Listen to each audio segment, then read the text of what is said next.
Assalomu alaykum. Efirda axborot 24 dasturi. Dastlab qisqacha. Media haftalik loyihasi Toshkent viloyatida davom etmoqda.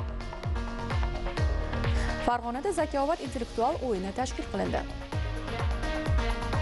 O'zbekiston futboli dunyo bo'ylab muxlislarni birlashtirdi. Senatning Fan, ta'lim va sog'liqni saqlash masalalari qo'mitasi ishchi guruhi xalq deputatlari, Uchtepa tumani kengashi deputatlari hamda tuman hokimligi mas'ullari bilan hamkorlikda mahalla yettiligi faoliyati, ta'lim muassasalarida yaratilgan sharoitlar va talabalar uchun barpo etilayotgan infratuzilma obyektlari holatini o'rgandi. Mavzuni muxbirimiz davom ettiradi.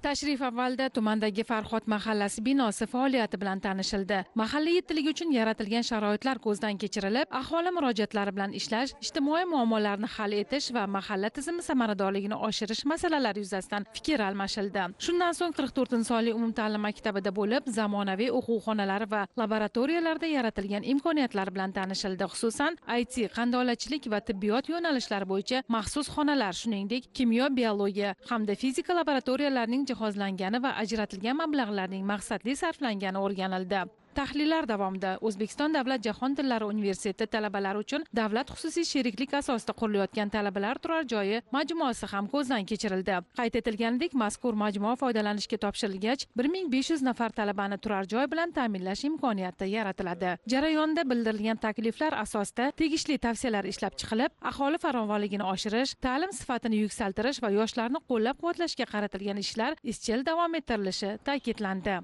Har bir yalpi majlisda oldida albatta biz hududlarda bo'lyapmiz, o'rganyapmiz, nima yetishmayapti, qanday joylardagi qaysi prezidentimizning qarori yoki farmonlarida bajarilyaptimi, qolgan qismi bormi, bajarilmayotgan qismi bormi?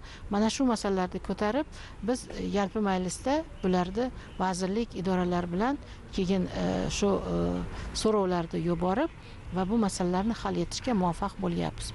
O'rganishlar yakunida tuman kengashi deputatlari ishtirokida ochiq muloqot tashkil etildi. Unda hududdagi dolzarb masalalar, ularni hal etish choralari va kelgusidagi vazifalar muhokama qilindi. Shu bilan birga Oliy Majlis Senatining 16-yalpi majlisida qabul qilingan qonunlar va ko'rib chiqilgan masalalarning mazmun mohiyati yuzasidan ma'lumot berildi.